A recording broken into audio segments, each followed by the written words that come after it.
Hai, Assalamualaikum semua. Kembali lagi kita dekat Bycam Studio. Jadi, Harimau Malaya akhirnya mencipta sejarah layak ke Piala Asia 2023 secara merit selepas berjaya menewaskan pasukan Bangladesh dengan keputusan 4-1. Jadi, kemenangan ini juga meletakkan kita dalam kelompok 5 terbaik untuk naik juara. Di mana dalam 6 naik juara setiap kumpulan, hanya 5 pasukan terbaik sahaja yang akan layak. Alhamdulillah, berkat usaha para pemain dan sokongan padu dari para penyokong, kita berjaya juga untuk mencapai target layak ke Piala Asia 2023. Tak lupa juga jutaan terima kasih dan tahniah buat pasukan Palestin, di mana kejayaan mereka untuk mengalahkan pasukan Filipina telah membuka peluang untuk kita berada dalam kedudukan 5 terbaik. Sekali lagi, tahniah buat pasukan Palestin, dan insyaAllah kalau ada rezeki lah, manalah tahu kan, kita mungkin akan berpeluang untuk menyaksikan Malaysia menentang pasukan Palestin pada Piala Asia nanti. So, untuk perlawanan menentang Bangladesh, dari segi line up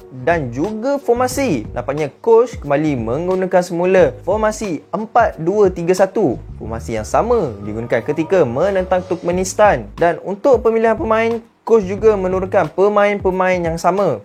Kita dapat lihatlah Safawi bermain di belakang striker, Diongkos dan Badak bermain di posisi centre back, Azam dan Syamir menjadi nadi di bahagian tengah. Cuma berlaku perubahan di posisi penjaga gol dan juga penyerang, di mana kita dapat lihat Syian Azmi telah mengambil tempat Farizal Malias dan Syafiq Ahmad pula kembali diturunkan selaku penyerang utama. Bila tengok line up macam ni, baru nampak solid, nampak lebih mengancam. Boleh nampak yang coach KPG memang nak all out dalam game ni. Target nak dapat 3 mata, bukan sekadar nak seri. Ditambah pula dengan ada Arif Ahmad, baru sedap nak tengok game kan. So, untuk first half, corak permainan yang ditampilkan dalam game ni sama macam 2 game kita sebelum ni. Kita bermain dengan tempo yang cukup tinggi, kita yang kawal game, pegang possession, dan kita juga yang banyak melakukan serangan. Aku boleh cakap tak terkira banyak mana attack kita pada first half ni, memang tak henti-hentilah. Kita pergi attack, dapat bola je, attack terus. Dari segi passing, kita bermain 2 variasi, iaitu short pass dan juga long pass. Tapi kita lebih banyak bermain secara long pass, di mana long pass itu dibuat untuk mencari pemain-pemain di bahagian sebelah sayap. So far, aku nampak bola-bola long pass kita banyaklah yang menjadi.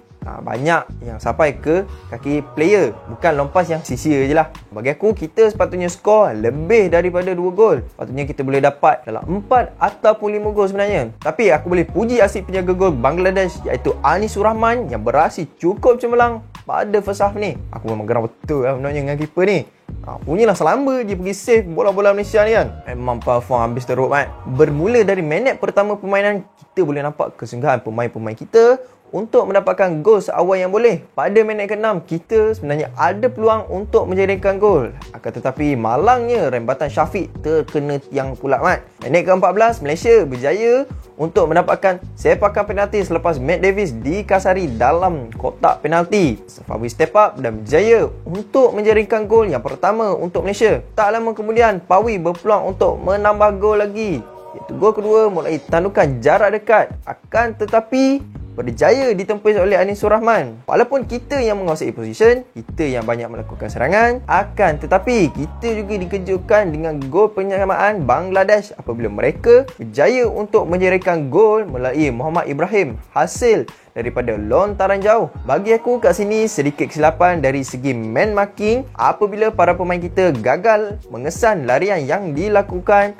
oleh Muhammad Ibrahim, yang lebih memulakan first shot mereka terus dapat gol. Padahal kita yang banyak attack, tapi mereka sekali dapat chance terus skor mat. Walaupun kita bolos, tapi itu langsung tidak mematahkan semangat-semangat pemain kita untuk mencari gol. Akhirnya pada minit ke-38, Diongkos berjaya untuk menjadikan gol pertama beliau bersama Harimau Malaya apabila rembatan kencang kaki kiri beliau gagal ditempis oleh Anisul Rahman. Satu gol yang cukup cantik, cukup world class. And then pada minit ke-44, sekali lagi penjaga gol Bangladesh bertindak cemerlang apabila menahan tandukan oleh Syafiq Ahmad. Tamat first half, Malaysia 2, Bangladesh 1. Masuk second half, Malaysia tak perlu menunggu lama lah untuk menambah gol apabila hantaran jauh dari Faizal Halim berjaya mencari kepala Syafiq Ahmad untuk memberikan gol ketiga kepada Malaysia. Kepala Syafiq ni memang jenis kepala maut amat. Bola-bola hantaran tinggi memang makanan dia. Terlepas gol ketiga itu, kita dapat lihat terlihat pemain-pemain Malaysia masih lagi mengekalkan corak permainan yang sama. Bermain secara agresif, laju, mengawal tempo permainan dan yang lagi penting, mereka masih lagi bernafsu untuk mendapatkan gol yang keempat. Pemain-pemain Bangladesh lebih banyak bertahanlah dalam kawasan sendiri. Mereka lebih gemar bermain secara counter attack, tunggu pemain Malaysia hilang bola, terus cepat-cepat pergi counter. Dan kat situ kita dapat lihat pada minit ke-56, Shihan berjaya melakukan satu save yang cukup baik untuk menafikan gol kedua Bangladesh. Walaupun mereka jarang-jarang menyerang, tapi sekali mereka serang memang cukup-cukup bahaya amat.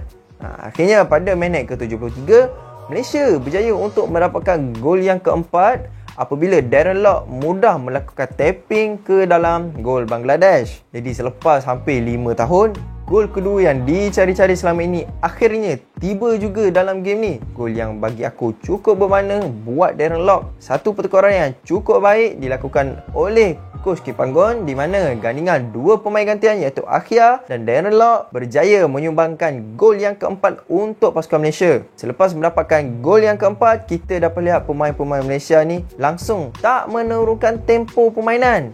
Mereka tetap berusaha untuk mendapatkan gol walaupun kita sebenarnya sudah selesa dengan kelebihan 3 gol jaringan. Ini sikap yang aku sukalah. Lagi whistle belum tiup, selagi itulah kita berusaha keras untuk menjaringkan gol. Dan akhirnya tamat perlawanan, Malaysia 4 dan Bangladesh 1. So secara overall, aku pujilah corak permainan yang ditampilkan oleh Malaysia dalam game ni.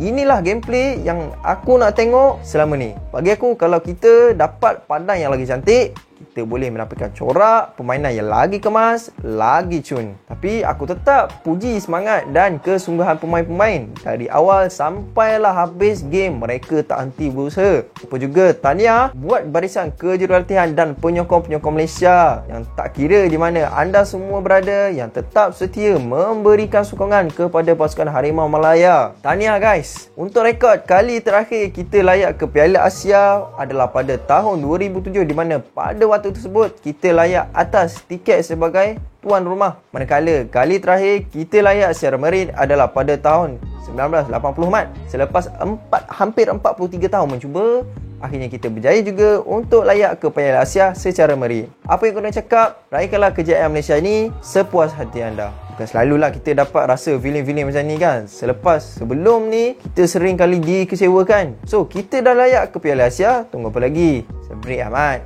Hidup Harimau Malaya. So itu saja segmen untuk video kali ni. So aku harap semua boleh like, subscribe, share and comment. So kita jumpa untuk next video. Assalamualaikum. Peace.